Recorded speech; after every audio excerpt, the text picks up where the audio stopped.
try to see that we do things ethically.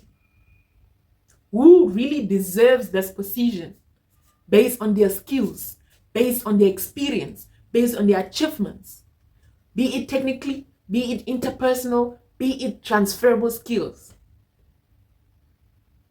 should be necessary.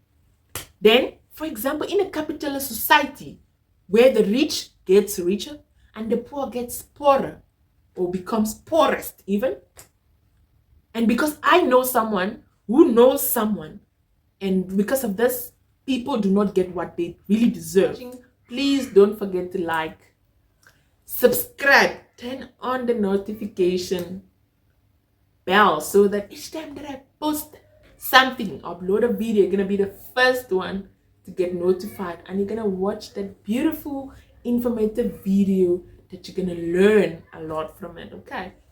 Hello everyone, welcome to DIY Student Life Hacks with Blanche, and this is your host, very mindful and very demure, very respectful. Okay, don't forget that. You'd sometimes be like, why do I even need to go to school when there's no guarantee of me getting a job when I get my degree? And then no one's gonna answer the question. You're like, oh wow, there's no guarantee of you getting a job when you get your degree. There is no absolute opportunity that you're sure that you're gonna get, especially in Africa and South Africa. That's what I'm gonna be talking about. Reports have shown that the rate of unemployment is increasing in South Africa as compared to the past years, and it's something that needs to be looked upon, something that needs to be thoroughly checked and see what needs to be done and what must be done and how must that be done and at what exact time. Is it now? Is it later in future? Is it when we're all gone? Okay, so firstly, South Africa lacks skilled labor. I know most people are going to be like, we go to school, we have degrees, but getting a degree doesn't mean that you're skilled. It's going to sound somehow, but you're going to ask like, but what is a skill? What's a skill? Actually, the question should be, why should we know what skills are? Skills are often mistaken for abilities, knowledge, and even tools or technologies. Knowing the difference between each of these terms can be what sets you apart on the job market, whether you're a job seeker or an employer. When it comes to skills, being on the same page really pays off. To understand skills, let's look at one skill as an example: cooking.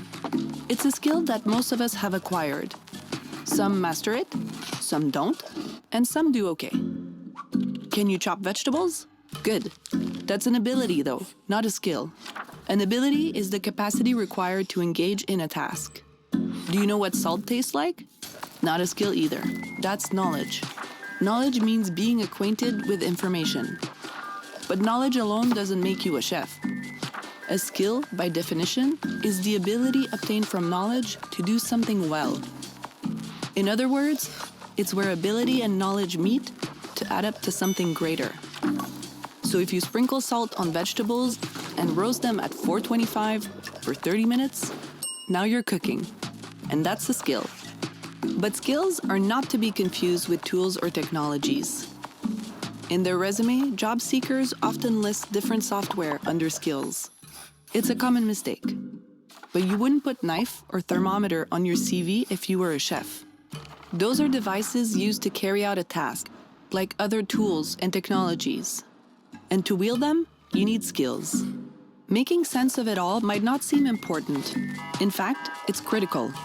When employers communicate their skill needs clearly, it gives job seekers and career professionals insights to make informed decisions regarding training, education, and job opportunities. In short, knowing which skills are in demand allows each person to follow a rewarding career path in their field of interest. So why should we know what skills are? Because it benefits us all. Please don't forget to like, subscribe, turn on the notification bell so that each time that I post something, upload a video, you're gonna be the first one to get notified, and you're gonna watch that beautiful, informative video that you're going to learn a lot from it. Okay, let's get to the point. Not the government the whole time, but also the people. Remember, a country is not just a government. The authorities in power, also the people and the mentality, the cultures, the values that they all have. Okay, so the unemployment rate in South Africa is mostly young people and black women. Okay, so stats have shown that. Talking of this based on statistics, based on research. I do ethics as well, and I also study these things. So I'm trying to use my experience with studying ethics to apply it to see that what is it all about. And we all ask, why should I even go to school when there's no guarantee of getting a job after I get a degree? Currently, the rate of unemployment in South Africa is 33.5%. Can you imagine that? And you'd be like, Joe, what's going to happen in the next 5-10 years when you must have gotten your degree and you want to start working? And most people, they're just like, okay, let me get my degree and work and get that paying salary that's going to feed me, that's going to rent that luxury apartment. I'm going to drive that Benz. That's what most people think it's all about, but that's not all about life. Okay, we're not saying that you shouldn't enjoy, but those things shouldn't be your top priority when you're saying that you're looking for a job. Firstly, most people don't get jobs now because of experience. But then you ask yourself again, you just got a degree, so how do they want you to get experience when you were in school the whole time? That is why, again, it's not how fast you go, but it's how far you go. That's why many people, not some, when they get to the university, you see you and your friends got there the same time, like 2022, then you find out that you or someone got their degree before you and you are still there in university doing the same degree, but you guys had 3-year program, but they are done and you are still there.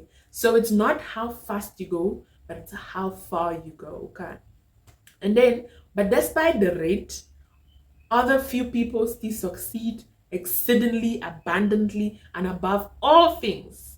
I'm sure you should know that verse in the Bible, but I'm gonna leave you with that as an assignment.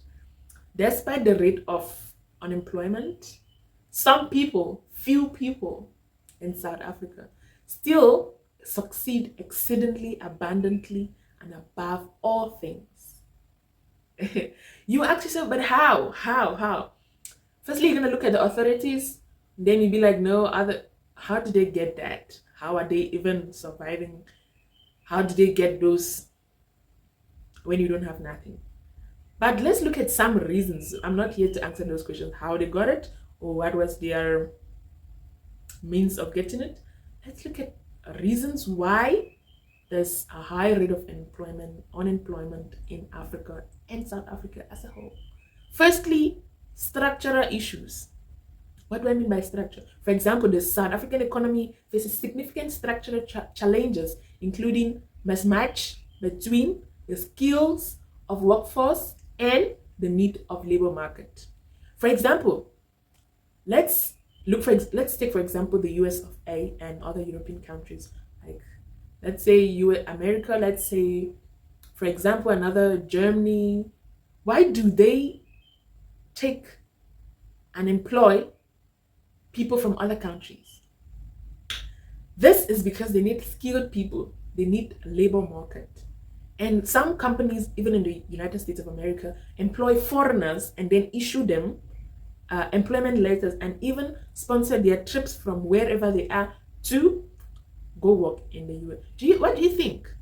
You think the people that they are employing do not have the skills, and before they're going to fly over other people that are even there in America to employ other people from other countries and then get them there?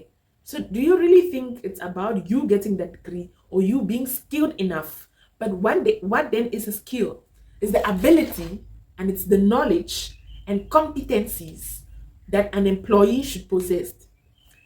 You can have the knowledge because you had a degree or you have a degree. Do you have the abilities? Are you competent enough? Some people just get a degree. I got a degree, I'm a graduate, but but there's nothing to show for it. You can only sit in class and you leave class and you go sit back at your desk. You are not skilled. You are not competent. But first ask yourself, am I skilled? What more can I do out of classroom? What more can I do out of that lecture hall? What more can I do if I don't go to the lecturer? If I don't write with a pen, what more can I do? You need skills. Skills is not just about education. You need to have the abilities, you need to be competent, and then these things can enable you to perform your job effectively. Some people get a job and then later they can't even keep it, then they're gonna leave. Now you can't get a job somewhere else because of you losing that one. And you'll be like, no, I'm gonna get another. It's not easy. You know that's not easy, but you got that. And we're gonna talk about some other thing that's very, very crucial, something that's in South Africa and Africa as a whole, because I know you, it's a connection. You get? So you need to be skilled, not just getting a degree and holding a certificate. I'm a graduate in marketing, I'm a graduate in engineering, I'm a graduate in accounting. Are you skilled? Are you competent? Do you have the abilities? Can you perform your work, your job effectively? And even efficiently, effectively. Okay, so with this, you see that many people, even though they have the degree, are not skilled to do work, are not skilled to do something out of writing, are not skilled to do something out of the classroom.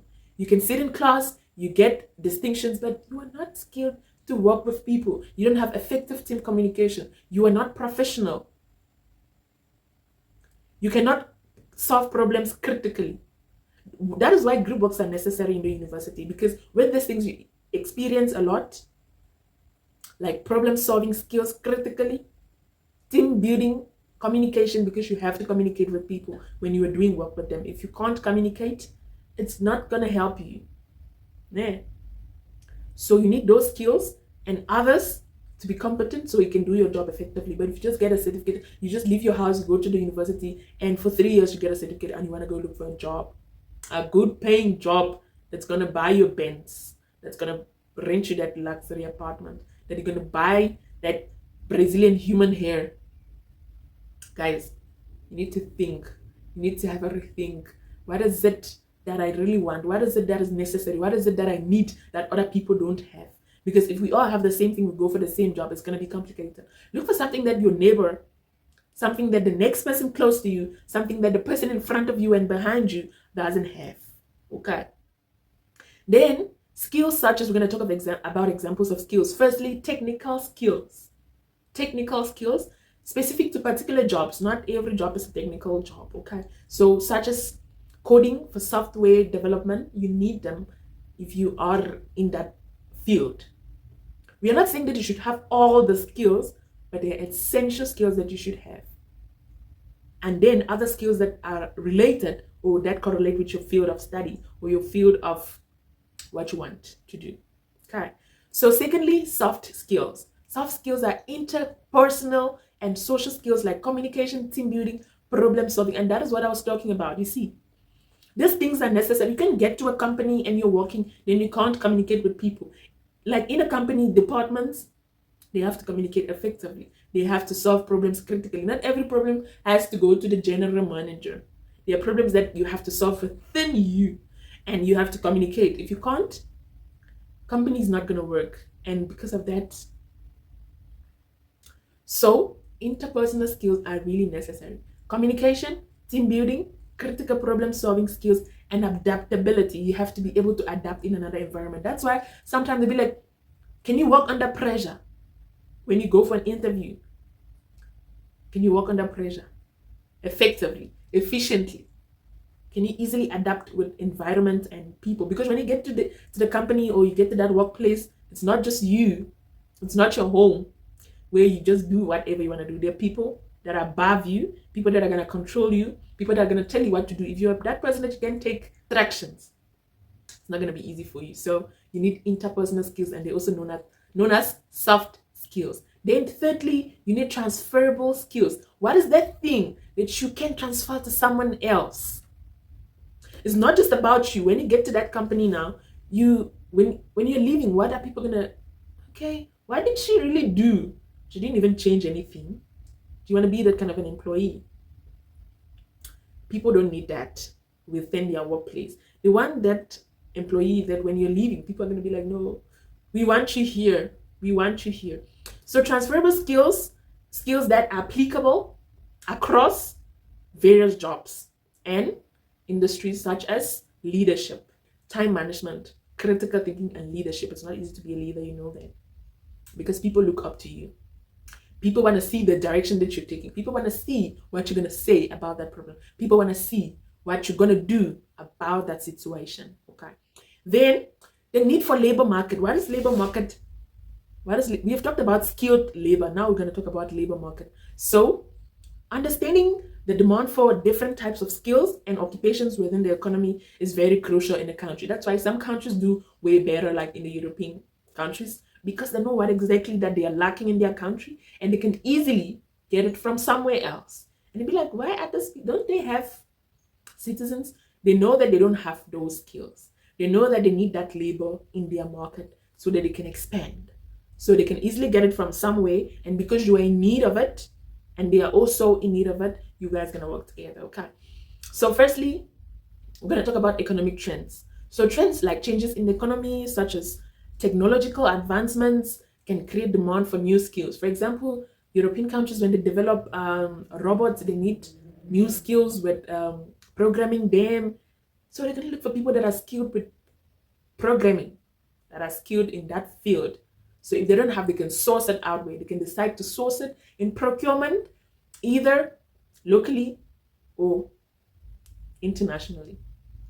They can decide to source it seasonally, like we just need you for 3 months. So that, and when you know that thing and they get you for 3 months, you go there, you do it, you teach other people around you. And most of the time, it depends on the type of advancement and the labor that is needed in the country. Okay. So the second one is industry growth. Sometimes things do change, like in many dimensions. So for example, certain industries may grow or expand, requiring more specific skills. For example, maybe in the logistic industry, now it has expanded that they do more deliveries, not just within a country, but now they also deliver maybe internationally to cross-border countries around. Now they need more drivers, skilled drivers with experience. Now they need more management expertise and operations managers. And that is it. Truck drivers, not just really, for example, US of A, they source truck drivers out of USA most of the time, like internationally. Canada, internationally, truck drivers. Because with this, they need someone that is readily available to work and to cover up for that. They need someone that is skilled in that dimension. They need someone with experience. They need someone that has the ability, the capacity to do that work. Okay. So with that, they can decide to source as their decision. But when industry growth is available, they can expand, because that's expansion. And they can decide to, because labor is needed now, intensive, they have to source out of. But what is happening in South Africa? Do you see growth in any industry? Like now we're saying that we want to recruit more, 1,000 people, want to recruit more, like 500 people this year. Can you see that growth? What's happening? Is it that nothing is changing? Are we stagnant? That's the question. Because normally, if something is not growing, it's either stagnant or it's going down. So if it's not going down, if it's not stagnant, then it should be going up. It means that there's an increase. We've not seen any increase yet. We don't know if it's going down, but Nyana, we don't want it that way. So maybe we're assuming that it's stagnant, standing on the same place, no change. But let's see, what is another type of labor market that's needed? These are things that South Africa lacks.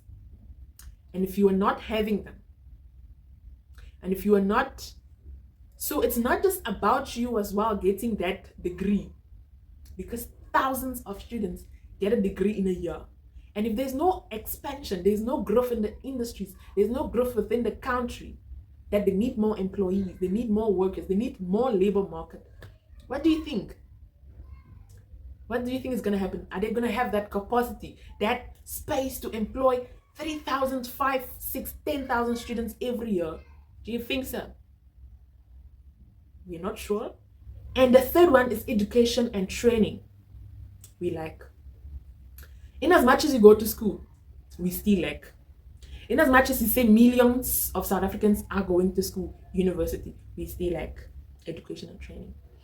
Firstly, what is this? Because education, it has to align, or the alignment of educational programs with market needs, that the workforce is like equipped with relevant skills.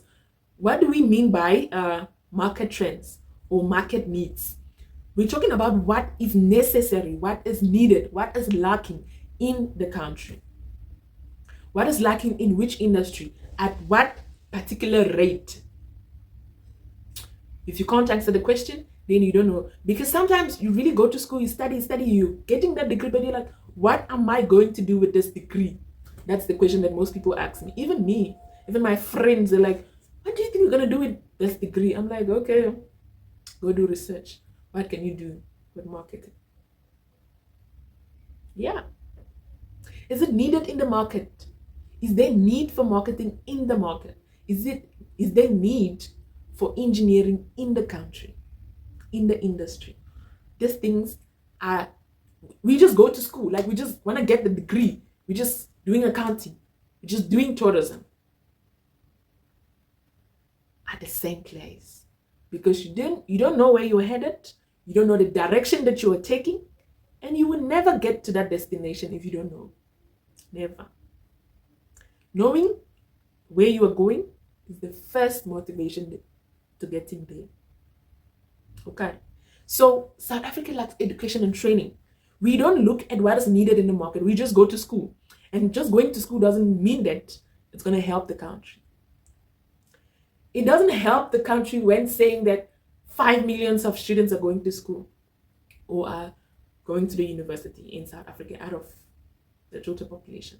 But in that 5 million, how many do you think are doing what is needed in the market, what is necessary, what they think is growing that's going to be beneficial, that's going to increase the expansion or the development? So if this thing is, like I said, it's not just about first thing, it's about skills. You as a person getting that. We said technical, we said soft for interpersonal, we said transferable skills.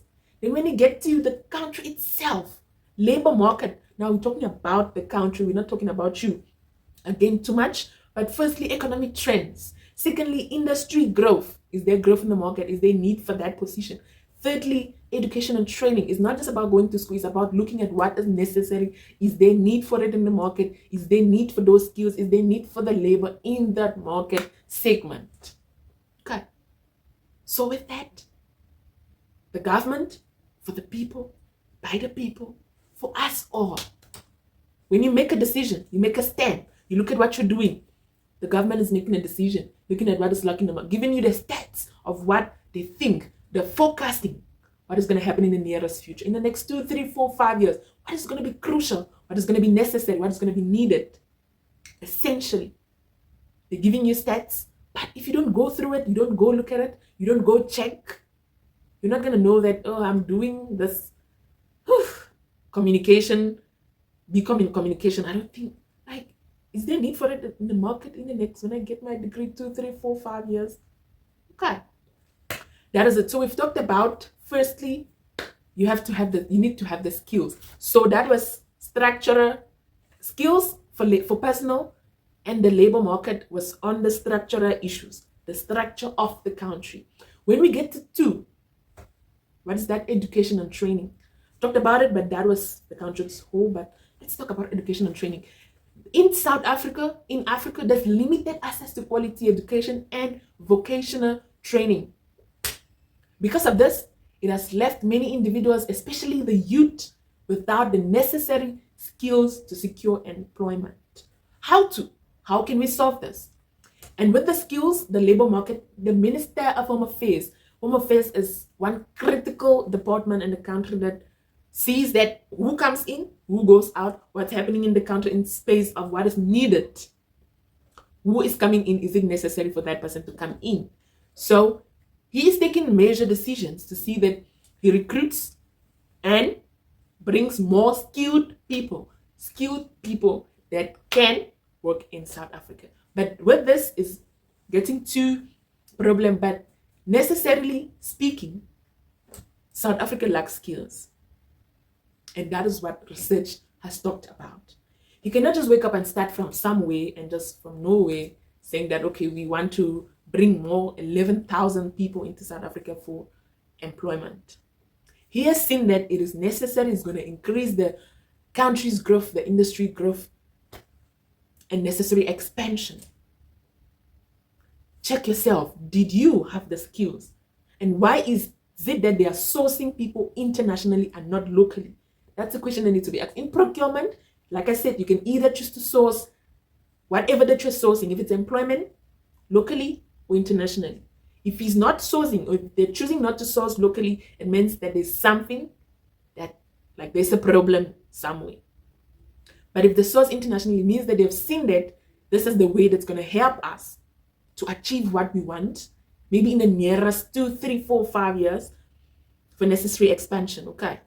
So that was structure, skills and labor market. When we get to education and training, we're saying that we still, in as much as there are thousands, millions of students who are sponsored and they are funded because of low income per household, or because of this and that, because of scholarships and academic achievements, there is still a greater percentage of people, of youth especially, that cannot secure necessary employment because they are without the necessary skills.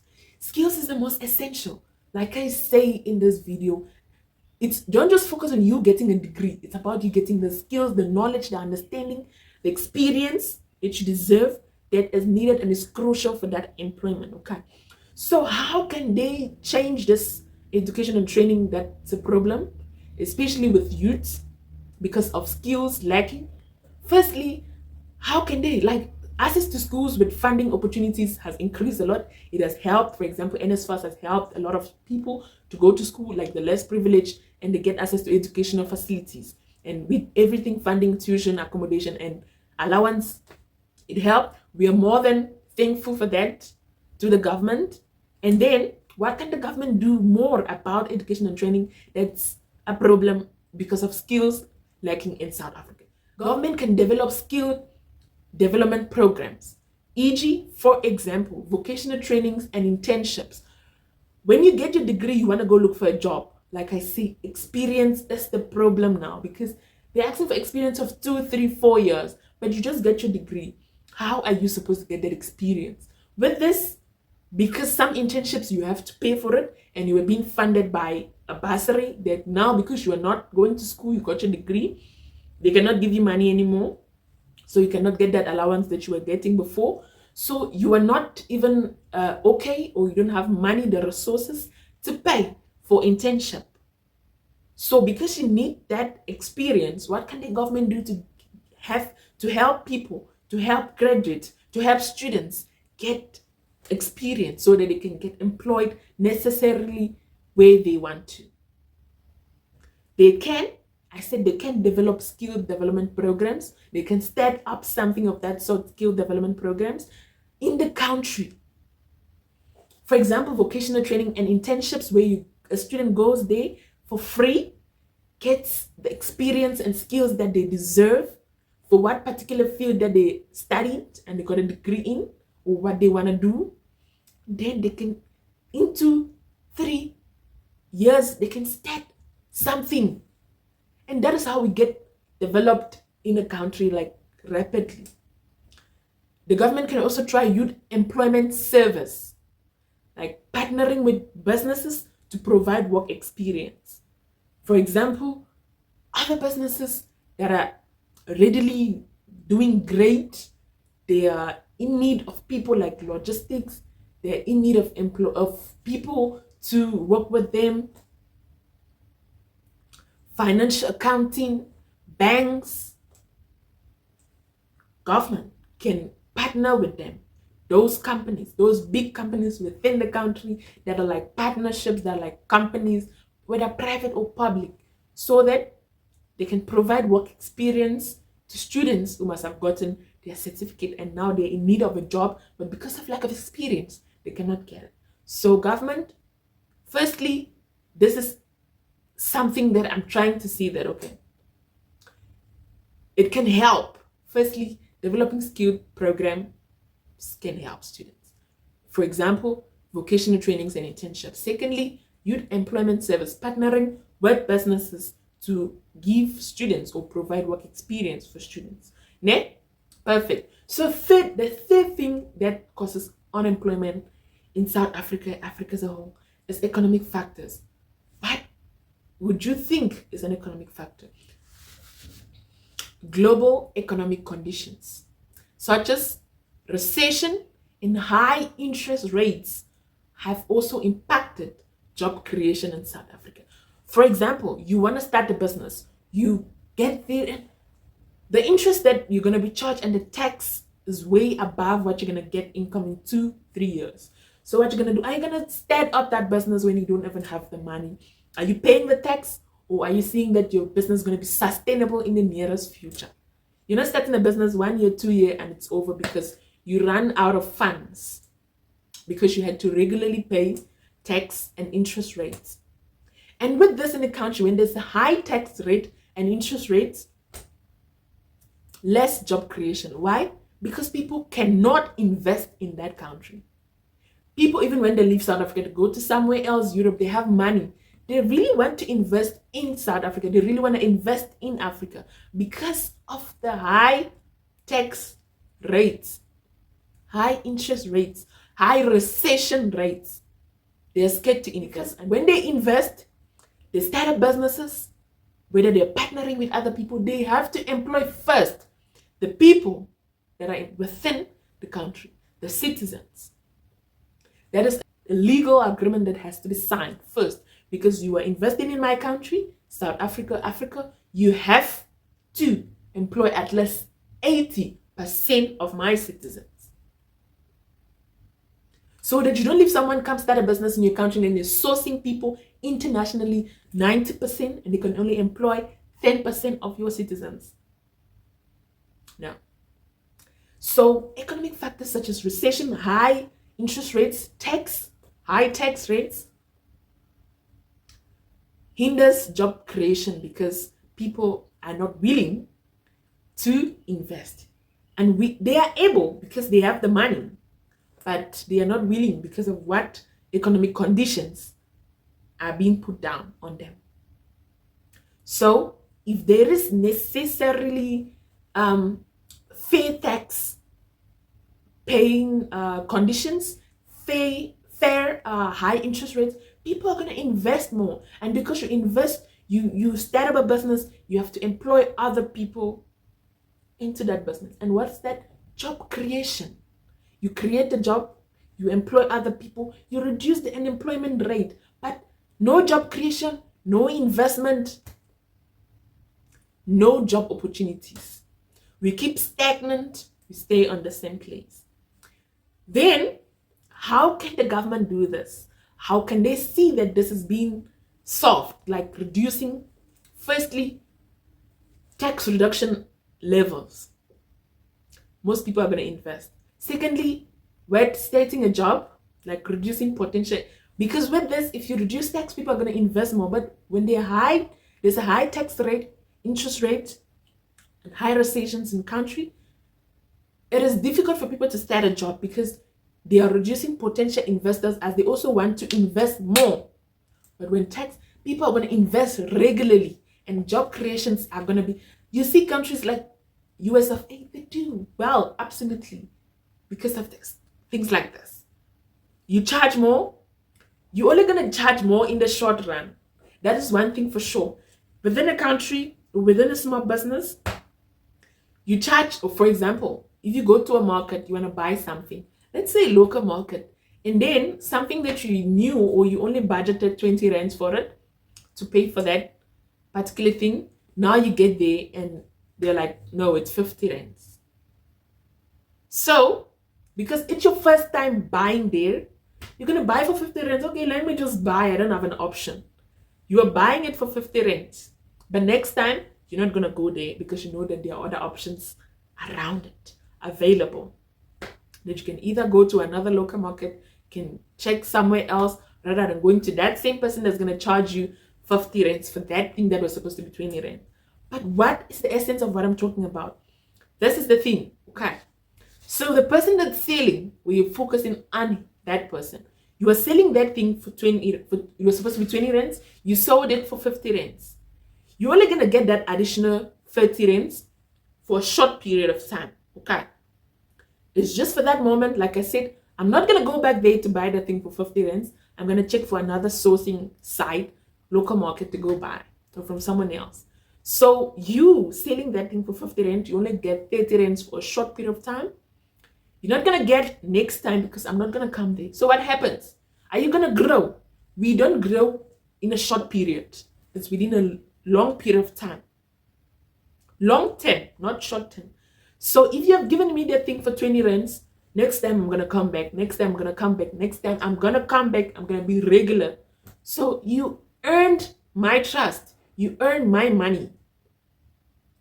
You earned it. So regularly I'm coming to you. I'm buying more from you. I might even expand to buying more things from you. That is what happens in a country. You reduce the rate of tax. You get more investors for a long run. And with that, there is expansion. Because I know that I'm not going to pay 50% of my income for tax. I'm going to pay 20. I'm going to pay 30. The next year, 5 years, I'm going to open another company. Because now I got income after tax.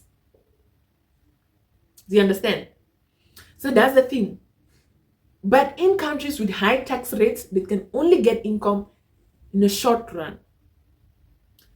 Because I'm only going to pay that tax for that one company that I have. I'm not going to open another one because it's a lot more expensive. So there's no expansion still. But if the rate was reduced, 5 years, I got money after tax, I'm opening another company, I'm employing other people. That is development. That is expansion. That is progression. But you want to earn money now, a lot of it, but later you can't. So what's happening? Short term doesn't pay. Long term, forward, 5, 10, 15 years is what counts. If you're starting a business, the aim of the business is to maximize profit. No one's going to lie to you that I'm just doing business. The main aim is to maximize profit. And when you start a business, you don't maximize your profit, what's going to happen next? It's going to collapse because you can't even pay for your expenses. If your expenses are greater than your income, you can't survive in the long run. In the short run, everything is going to go down. What happens now? This does not just increase countries' economic development, and but creates employment. Like I said, when taxpayers are favored or tax levels are favorable for investors, they're going to tend to invest more. And with this more investment, they are creating jobs for other people. Employment or the employment rate. More investment, more employment. Less investment, less employment. So the fourth one is social and economic disadvantages. Very, very important. High levels of inequality and poverty contributes to the difficulty in assessing job opportunities, for example, on professionalism. Most of the time in African countries, it's about, I know this person, I know this person, I know that person, I know this, and relations. And that is why most of the time you employ someone that is not skilled because you know them. And they're not doing the job absolutely well. And what happens in the nearest future? It goes down again. So it shouldn't be because you know someone and that is inequality, because someone that really worked for the job is able for the job to do the job, is willing to do the job, has the necessary requirements for the job, is well equipped for the job, doesn't get the job. But someone who is not, because of connections, I know this person in this office, they get the job, but That's unprofessionalism. We should try to see that we do things ethically. Who really deserves this position based on their skills, based on their experience, based on their achievements, be it technically, be it interpersonal, be it transferable skills, should be necessary. Then, for example, in a capitalist society where the rich gets richer and the poor gets poorer or becomes poorest even, and because I know someone who knows someone, and because of this, people do not get what they really deserve, and income is not properly distributed, it is distributed unequally among the few citizens, but forgetting the skilled citizens. Do you understand now? Perfect. But how can we solve this problem? Like I said, it's not about the government. The government is the people, by the people, for the people. Yeah, you understand now. So everyone should have equal opportunities within a country. Equal opportunity. If I can do this, you can do it. Everyone can do it. It should not be because I know you, you know me, I know someone. Low level of development, low level of unemployment, low level of income. So the last one, but not the least, is youth unemployment. But you're going to ask like, isn't it youth? Let's talk about youth unemployment as a whole. Firstly, a significant proportion of unemployment are young people who are not in employment, education, or training. It means that if you're not in education, you're not employed, you're not in training or any vocational, it means that you are doing nothing. So that is the high rate of unemployment rate that's happening in South Africa and in Africa as a whole. But why? Mostly youths and black women. And what happens? What are some effects or consequences? Firstly, when you are not employed, you are not doing nothing, there's a high probability of you doing illegal things. And that is why Africa is reported for high crime rates, especially South Africa. High crime rates, because there's a high proportion of the population doing nothing, like no education, no training, no employment. They are just there. And because, like I said, you're idling around, there's nothing that you can do, you're not going to school, you're doing nothing, high crime rates, because you are now pushed to do something because you have nothing to do. And that's something that you're doing is not legal. You do unethical and illegal things. And how should this be put into adjustments by the people, by the government, whosoever that can? Firstly, access to education should be made simple enough for a citizen to go to school from a specific age limit. So why are they not in school? Why are they not having access to education? Firstly, they do not have the resources to get there. They do not have the money to pay for schools, tuition, accommodation, and feeding. They do not even have something to eat, so what of paying for school? The government can make this easy for them, citizens of a country that are not in possession of these resources, so that they can get something doing. And this is actually going to reduce the crime rate in a country. Absolutely. Access to education should be made simple enough. Free schools, free public schools, free, yeah. It's going to help. And with all the things that I mentioned, structural issues with skills and labor market that is going to be sourced out of the country by the Minister of Home Affairs according to research and his speech. Secondly, economic trends. Thirdly, social and economic disadvantages. Thirdly, youth unemployment. Fourth, all of those things, they need to be looked. Those are causes. And then I give few solutions or strategies that can help this. Not just for the government. Like I said, the government is the people, by the people, for the people. It's not just the people in authorities, but also citizens as well. Absolutely. So if you found this video informative, look at what is necessary, what is crucial, what is it that you're lacking, what is it that you need to fix, what is it that you can do to help stabilize things within your country. Okay. There are things that you can do. There are things that you cannot do. They're not within your capacity. Let's leave those for those that are in position. Okay. So thank you so much for watching. I was just sharing my honest opinion about the conditions and the situations currently going on in Africa. Please don't find this like it's personal. It's not personal.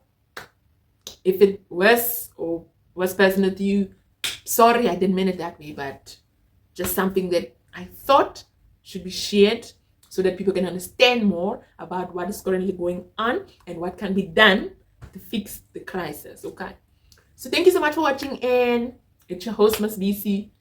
We're getting there for sure. Okay, we're getting there for sure. It's not how fast we go, but it's how far we're going to go, and we're gonna get there for sure, slowly but surely.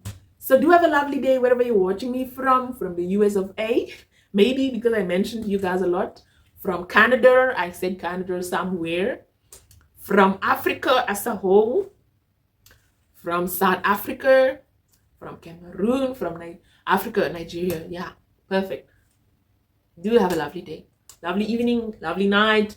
And thank you so much for watching. Please don't forget to like, subscribe, turn on the notification bell so that each time that I post something, upload a video, you're gonna be the first one to get notified, and you're gonna watch that beautiful informative video that you're gonna learn a lot from it. Okay,